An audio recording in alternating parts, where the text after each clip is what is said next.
Why the narcissist ends up hating the new supply and can't escape the memory of you.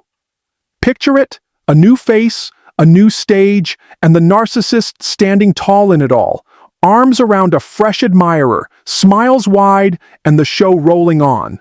From the outside looking in, it might seem like they've made it, like they've found peace, like the past, your past with them, has been washed away clean. But behind closed doors and in the stillness of night, something darker sets in. A shadow, a sting, a memory. You. See, what unfolds isn't peace, it's torment in disguise. That same narcissist who once lived for your praise begins to fray at the seams, short-tempered, restless, distant. And while the new admirer showers affection, the narcissist can't shake it. Your scent, your strength, your spirit. You linger in the cracks of that illusion. Now, let's break this down.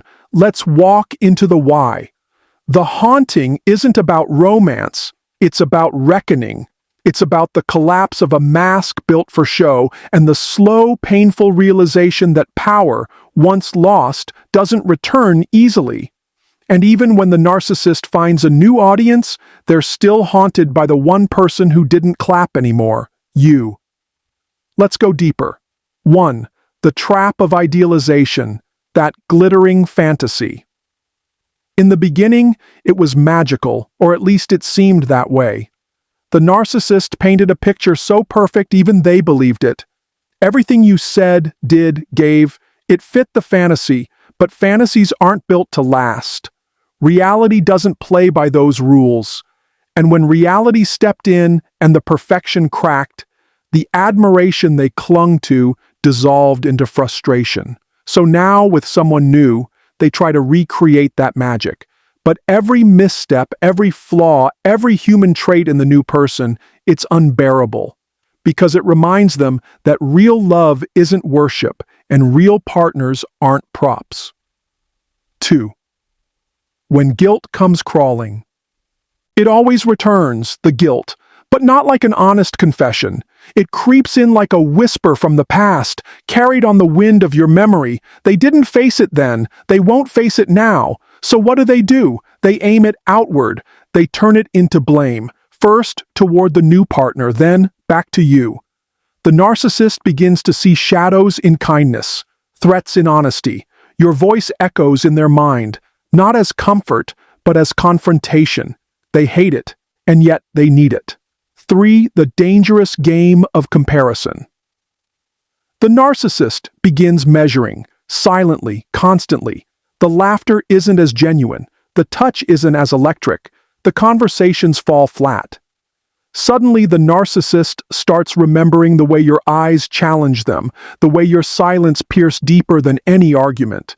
They start realizing admiration from someone new can't replace connection from someone real. 4. Haunted. Because you took something with you, you didn't just walk away. You took the supply. You took the control. And that emptiness? It's louder than ever. The new partner might adore the narcissist, but it's empty praise, a shallow echo. There's no weight, no history, no battle-tested truth. And for someone who thrives on domination, your departure wasn't just a loss. It was a wound that still bleeds beneath the surface of every new connection. 5. The new supply can't patch what's broken. At first, the new partner was a distraction, a bright light to blind the guilt, a rush to drown out the silence you left behind. But the fix was temporary. The mask once again begins to slip, and that deep gnawing ache, the one they thought they buried, it rises. What the narcissist wanted wasn't love, it was escape. But the new partner couldn't offer that. And now, the very person they once held up as a savior becomes the symbol of everything that's still broken. 6. Cornered by the weight of the real. With you, the narcissist played a role. The charming one, the devoted one, the one who cared.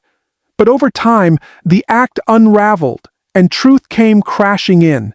So now, with someone new, they start the game again. But real relationships demand more than performance. They demand vulnerability, honesty, consistency. And that, well, the narcissist just can't deliver. So instead of leaning in, they pull back. Instead of growing, they snap. The request for emotional depth becomes a threat, and the pressure to show up as a real partner becomes unbearable.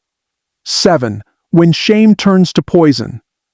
Deep down, the narcissist lives with shame so heavy it could crush a soul, but rather than face it, they hurl it at the nearest target. The new partner becomes the canvas for every flaw the narcissist fears in themselves. Criticism becomes constant. Appreciation turns sour. "You're just like the last one," they say. But that's not truth, it's projection. It's the echo of their own brokenness disguised as blame. 8. The echoes that never fade. The narcissist remembers. Oh, they remember. Not the small talk, not the selfies, but the moments that cut deep, the silence after the lies, the forgiveness with boundaries, the love that refused to be manipulated. You were real, messy, human, and for someone built on illusion, that realness is like fire. So when they look at the new person, they see a void, not because the new partner is empty, but because the narcissist hasn't let them see the truth yet. And that emptiness, it grows. 9. When the spark dies and the weight sets. In the beginning, the narcissist fed on the thrill, the novelty, the admiration. It lit them up like a stage spotlight. But once the applause died down, all that remained was the silence, and silence terrifies them. So they start pulling away. The warmth becomes cold, the attention fades. What once felt exciting now feels like a chore. The gestures they use to treasure, they irritate. The presence of the new supply, it suffocates. Eventually, the resentment turns to cruelty. Passive jabs, cold silence, emotional neglect, and sometimes it escalates. The new partner becomes the punching bag for everything the narcissist never dealt with. But it was never about the new person. It was always about what was missing in the narcissist and what was lost when you walked away. Picture the scene. There's the narcissist, arm in arm with someone new, walking through life as if nothing ever happened. From the outside, it all looks so perfect. A fresh romance, a new audience, a whole new start. But deep down, where the lights don't reach and the applause fades, it's not peace they've found. It's torment. It's emptiness dressed up in Sunday clothes. Because no matter how many times the narcissist tries to rewrite the script, the ending always sounds like your name. What really happens isn't a fairy tale. It's a slow collapse under the weight of a fantasy they can't maintain. The new supply was never seen for who they were, only for who the narcissist needed them to be.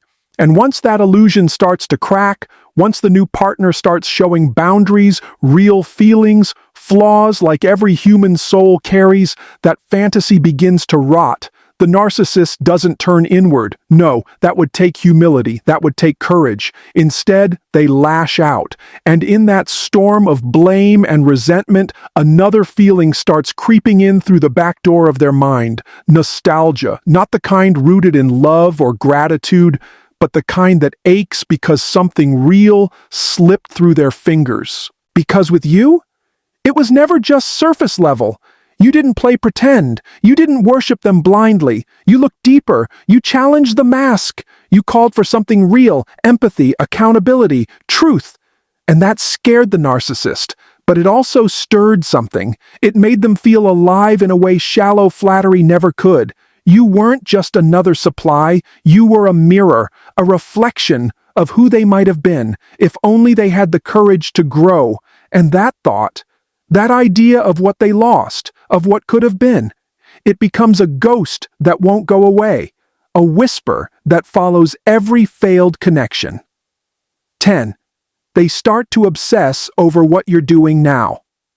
As the spark fades in this new relationship, as the admiration begins to dull, the narcissist's mind starts circling back, quietly, obsessively, back to you. The intensity they fed on at the beginning? Gone. The thrill of being worshipped? It doesn't satisfy anymore. So the narcissist starts to wonder, where are you now? Are you smiling again, living in peace? Did you find someone who sees you, cherishes you, holds space for your heart the way the narcissist never could? Have you healed? Have you built a life so free, so steady that they can no longer reach you? And let's be clear, this isn't love they're feeling. It's not regret in the way the heartbroken feel it. No, this is about relevance. The narcissist needs to know they still matter, that somehow, even now, they're still inside your mind. So they dig. They stalk your social media. They read your silence like scripture, twisting every post, every smile, every shadow into meaning. They ask around. They listen for your name. They scroll through old photos, listen to old voice notes, not out of fondness, but to fuel the illusion that some piece of you still belongs to them. But if you've stayed strong, if you've guarded your peace and cut the cord, if you've stepped into your healing with both feet and refused to look back, then you've delivered the one blow they never saw coming. Silence. No reaction, no response, no emotional tug they can exploit. And that is what haunts them. They don't just dislike it, they loathe it. They loathe that your joy no longer depends on their mood. They loathe that their charm, the very mask that used to hypnotize, now holds no sway. They loathe that their new admirer, no matter how eager, falls short of the connection they once felt with someone like you. And what cuts the deepest isn't your absence, it's your freedom.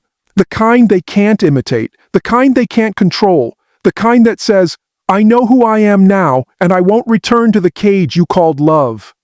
The narcissist can't say it out loud, but in the quiet of their own mind, the truth screams louder than ever. The one they tried to break became someone they can't outrun, a ghost of grace, a reminder of truth, a mirror they can't bear to look into, but can't look away from either. That's the final haunting, not your image, not your name, but the life you've built without them, a life that proves they were never the foundation, never the source, never the soul of your story. So why does the narcissist eventually turn against the new supply? Because the problem was never about the people they chased. The problem was the emptiness they never faced. No new admirer can heal the wound they carry. No fantasy can replace the truth they abandoned when you walked away. It was never about love, it was about power. And when that power was cut off, when your silence became the final boundary, they had nowhere to run but back into the very emptiness they were trying to escape. This haunting? It isn't about you personally. It's about what you stood for. Honesty, depth, stability, and strength. Things they can't manufacture, things they sabotage when they get too close, things they lost the moment you stepped into your worth and walked away. So if you've ever felt discarded, replaced, forgotten, hear this. It was never about your worth. It was about their inability to face who they are. And now you're free, you're healing, you're whole. And the narcissist is haunted, not by what they did to you, but by what they lost in you. Stay silent, stay grounded, stay free, because that silence, it lives in their mind, rent-free,